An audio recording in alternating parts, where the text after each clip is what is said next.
29 de junho, São Pedro, primeiro dos apóstolos e primeiro Papa.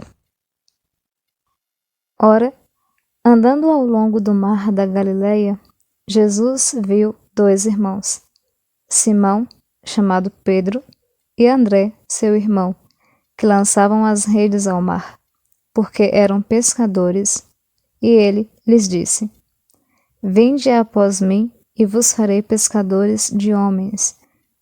Imediatamente, abandonando as redes, eles o seguiram. Indo-se daí, viu dois outros irmãos numa barca, Tiago, filho de Zebedeu, e João, seu irmão, com Zebedeu, seu pai, que remendavam as redes. Ele os chamou e imediatamente, o seguiram, abandonando o pai na barca com as redes e os obreiros. Eis os que deviam cumprir as profecias, anunciar a nova aliança, fazer triunfar a cruz, estabelecer por toda parte o império do Cristo. Não quero os grandes desta terra, nem ricos, nem nobres, nem poderosos, nem mesmo doutos, oradores e filósofos. Não é assim. Vede as etapas seguintes. Os grandes virão em multidão juntar-se ao humilde rebanho do Salvador. Os imperadores e os reis dobrarão a cerviz soberba para levar o jugo. Ver-se-ão as faces romanas abatidas pela cruz de Jesus. Simão havia sido levado uma primeira vez a Jesus por seu irmão André e havia recebido o nome de Pedro. Mais tarde, Jesus chamou também os dois irmãos, bem como Tiago e João. Abandonaram então as redes e o seguiram habitualmente. Mas, como viviam da pesca, voltavam algumas vezes ao mister. Talvez empregassem nisso a noite, a fim de seguir o Senhor durante o dia. Após a pesca milagrosa, abandonaram não somente as redes, mas tudo, expressão que dá a entender que dessa vez sua vocação é definitiva e que doravante se prenderiam a Jesus inseparavelmente. Se queremos considerar todas as circunstâncias dessa pesca miraculosa, veremos toda a história da Igreja, figurada com os traços mais nítidos. É a barca de Pedro que Jesus sobe. É na barca de Pedro que se senta ensinando a multidão dos povos. É na barca de Pedro que instrui o gênero humano. É a Pedro que ordena avançar em pleno mar. Esse mar é o mundo, mar profundo e tempestuoso, cheio de tumultos e agitações, onde os indivíduos e os povos vogam à deriva, impulsionados pelos ventos das doutrinas, e se devoram uns aos outros como os peixes. É a Pedro que Jesus manda lançar a rede neste abismo. É a Pedro que é dado a apanhar esta multidão inumerável de todas as tribos, todas as línguas, sábios e ignorantes, ricos e pobres, povos e reis, estes grandes peixes, estes monstros marinhos que fendem as águas com grande tumulto. Nesse grande número haverá espíritos inquietos e impacientes, que não se conterão nos limites nem se encerrarão na obediência. A curiosidade os agita, a inquietude os avassala, o orgulho os transporta.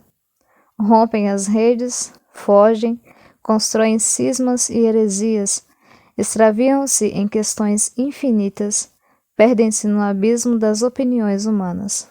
Mas a multidão não encherá menos as duas barcas, a sinagoga e o paganismo. A sinagoga de onde Pedro lançou a rede, o paganismo, vazio até então, mais do que se enche com a pesca de Pedro. Ficarão mesmo tão cheios que parecerão submergir. A multidão dos fiéis será tão numerosa, os maus estarão de tal maneira misturados aos bons, os escândalos se tornarão por vezes tão grandes que será difícil aplicar-lhes a correção necessária, e a Igreja parecerá perto da submersão pelo próprio peso. Mas não, ela abordará as margens da eternidade. Jesus está com ela. É um só que fala a um só. Jesus Cristo, Filho de Deus, a Simão, filho de João. Jesus Cristo, que é a verdadeira pedra e forte por seu próprio poder, a Simão, que não é pedra senão pela força que Jesus Cristo lhe comunica.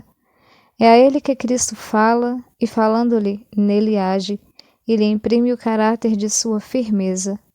E eu, disse ele, te digo, tu és Pedro, e acrescenta, sobre esta pedra edificarei a minha igreja. E conclui, as portas do inferno não prevalecerão contra ela.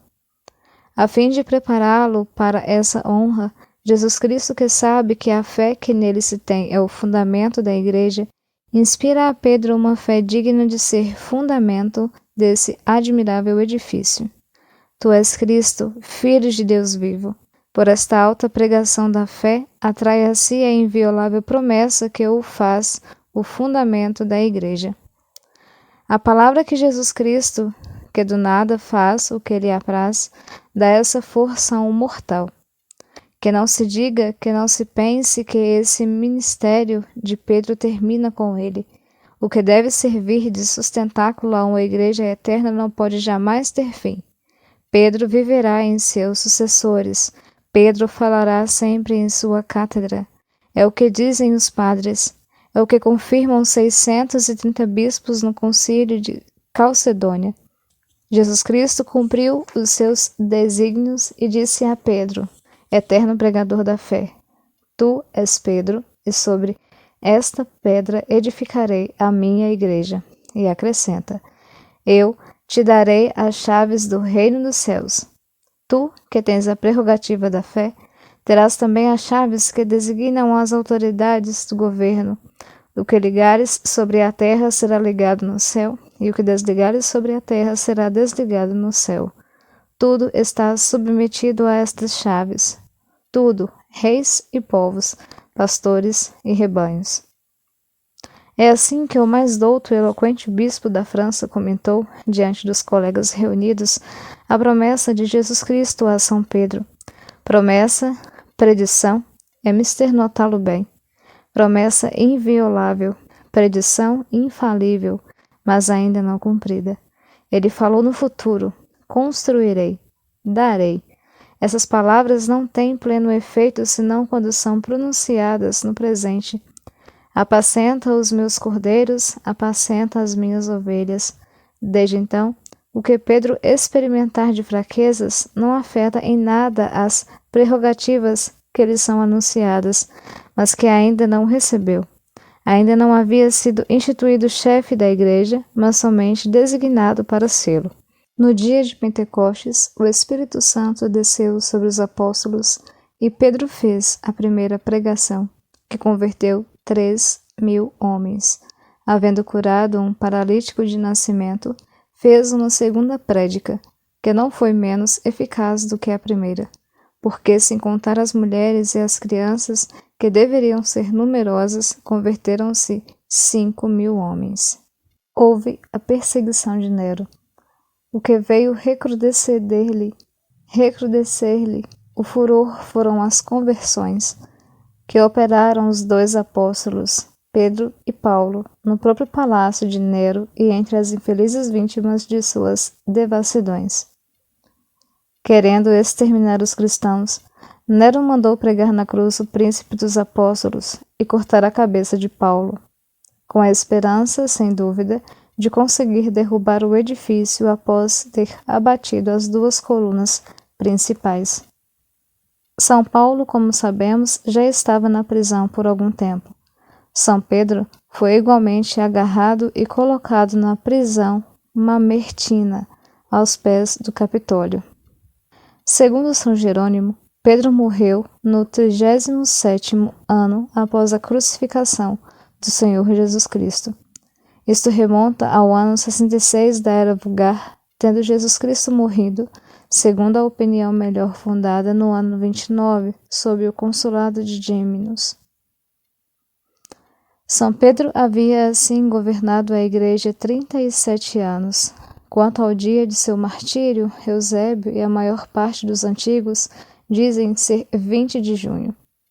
Antes de ser pregado na cruz, foi açoitado com varas, como era o costume. É ainda uma antiga tradição que foi crucificado de cabeça para baixo, maneira de crucificar a um tempo mais ignominiosa e mais cruel. Sem dúvida, Pedro, na sua humildade, rejubilava-se em ser mais maltratado do que o Filho de Deus. E pode ser também, como querem muitos, que eu tenha pedido aos juízes, ao menos lhes proporcionando uma ocasião, protestando que não era digno de morrer como o Divino Mestre. No mesmo dia e no mesmo ano, cortaram a cabeça de São Paulo, dia feliz e glorioso para a Igreja Romana. Os dois apóstolos, após haverem derramado no seu seio a doutrina, deram-lhe ainda o sangue, enriquecendo-a com despojos e troféus.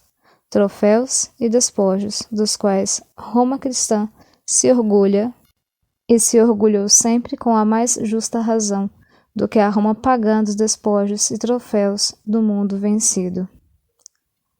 As sagradas relíquias do Príncipe dos Apóstolos foram colocadas sobre o Monte Vaticano, perto do Palácio de Nero, e as de São Paulo na Via Ostia.